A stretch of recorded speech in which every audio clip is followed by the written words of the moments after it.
My family mocked my secret job and called me a deadbeat at Thanksgiving. Until my decorated Navy brother-in-law stood up and saluted me and said, My name is Violet. I'm 36 years old, and for most of my life, my family believed I was the least impressive person in the room. I worked in classified defense systems, a job I was legally forbidden from explaining, which meant no flashy titles, no LinkedIn bragging, no visible trophies.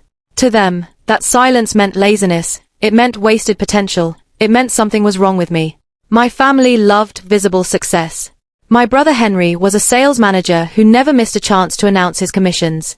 My sister Gianna was the golden child, a high-achieving academic who married Luca, a highly decorated Navy officer with medals, stories, and photos that filled entire walls. Compared to them, I looked invisible. And they treated me that way. What they didn't know, or didn't care to remember, was that I quietly supported them for years. When Henry got himself into gambling debt after a failed crypto phase, I paid it off without telling anyone where the money came from. When Gianna was drowning during grad school, I rewrote entire sections of her papers late at night, cross-checking sources, fixing arguments, saving her from academic probation. When my mother needed medical procedures that insurance wouldn't fully cover, the bills somehow vanished. No thank you. No acknowledgement. Just jokes. Henry loved calling me the family ghost. At dinners he'd laugh and say things like, must be nice to nap all day while the rest of us actually work. My parents constantly forwarded me job listings, entry-level ones, internships, positions meant for someone half my age, always with messages like, just in case you want something more stable. Every time I tried to defend myself, they waved it off. If your job mattered, they said, we'd know what you do. Silence, to them, was proof of failure. The breaking point came on Thanksgiving. We were seated around the table, wine flowing, Luca telling one of his deployment stories, everyone hanging on every word. Someone asked me what I was working on lately. Before I could even respond, Henry laughed and said, probably working on her couch imprint again. Then he raised his glass and said, here's to Violet, the only adult I know who's still financially dependent on vibes. The table erupted in laughter. Even my parents smiled awkwardly instead of stopping it. Something cracked in me that night. Not loudly. Not dramatically. Quietly. I realized my silence had trained them to disrespect me. And I was done paying for the privilege of being mocked. I stopped helping. When Henry called 2 months later, panicking about a loan he needed to close a deal, I told him I couldn't. When my mother hinted about another medical expense, I directed her to insurance. When Gianna texted me frantic messages about revisions, I wished her luck. They didn't notice at first. They were used to me absorbing damage quietly. The next big family event was Gianna's birthday dinner at an upscale restaurant downtown. Everyone was dressed to impress. Luca was in formal attire, calm and commanding as always.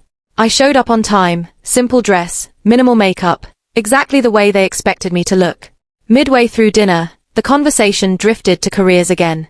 Henry was bragging, my parents were nodding, Gianna was glowing.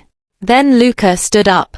He turned toward me, straightened his posture, and without hesitation, gave me a full, formal salute. He said clearly, it's an honor to finally meet you in person. The room went dead silent. You could hear cutlery hit plates. My mother froze. Henry's smile collapsed.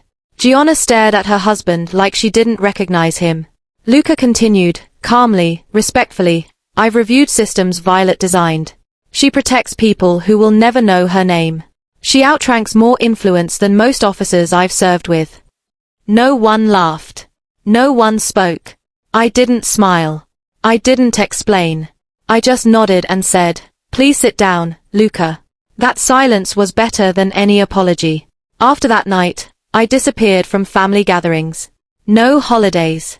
No birthdays. No group chats. I poured myself into work instead. Within months, I was offered consulting roles tied to national security infrastructure, contracts that paid more than my entire previous salary combined. Shortly after, I was promoted to lead systems advisor, overseeing projects that would shape defense strategy for years. Meanwhile, the consequences started landing. Henry's career collapsed after one of his big deals fell apart. He reached out again, humbler this time, asking for help. I didn't answer. My parents struggled financially without my quiet support, downsizing their home, selling things they once bragged about. Gianna lost an academic opportunity when a paper was flagged for inconsistencies, the same ones I used to fix. A week after the birthday dinner, Luca finally told Gianna the truth. He explained what my clearance meant, what kind of rooms my work was discussed in, how my systems had prevented real-world disasters. He told her, plainly, that I deserved his salute more than most officers he'd ever served with. Gianna cried. For the first time, she saw how much she'd minimized me. She reached out with an apology that didn't excuse itself. She admitted she benefited from my silence, that she let the family mock me because it was easier than confronting them. I agreed to reconnect, slowly, with boundaries she didn't get to negotiate. Eventually, my parents apologized too. Henry did as well, though his came with shame instead of understanding. I accepted the apologies, not the closeness. Distance was the real revenge. Today, my life is quiet, respected, and intentional. I'm surrounded by people who understand that power doesn't always announce itself. I no longer explain my worth to those who refused to see it when I was saving them.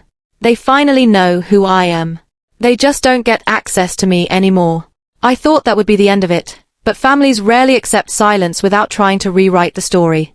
A month after I cut contact, I heard through a cousin that Henry had been telling people I'd changed, that my so-called success had made me arrogant. He said I abandoned the family once I finally got lucky. My parents didn't correct him. They let that version live. That's when the last twist happened. One of the consulting firms I worked with was brought in to review a failed security proposal tied to a private defense contractor. The project lead's name was familiar. Henry. His company had overpromised, underdelivered, and ignored critical risk models. Models I had personally designed years ago. When the board requested an external review, my name came up. I was the final authority. Henry didn't know it was me until I walked into the room. He went pale. The room was professional, cold, and unforgiving. I didn't acknowledge him beyond a polite nod. I dismantled the proposal piece by piece, calmly explaining why it failed compliance, why it exposed vulnerabilities, why it would never be approved. No insults. No emotion. Just facts. The contract was denied. His company lost millions. Weeks later, he was laid off. He called me that night, crying, asking why I didn't warn him. I told him the truth. You taught me my work didn't matter, so I treated you like you taught me to. He had no answer. Not long after that, my parents reached out again, desperate this time. Medical bills had returned, retirement plans were shaky, and suddenly they remembered how dependable I used to be. I listened quietly, then told them I wished them well, and sent them contact information for financial aid programs. The same way they used to send me job listings. That conversation broke something permanent. They finally understood what they lost wasn't money. It was access. As for Gianna, she kept her word.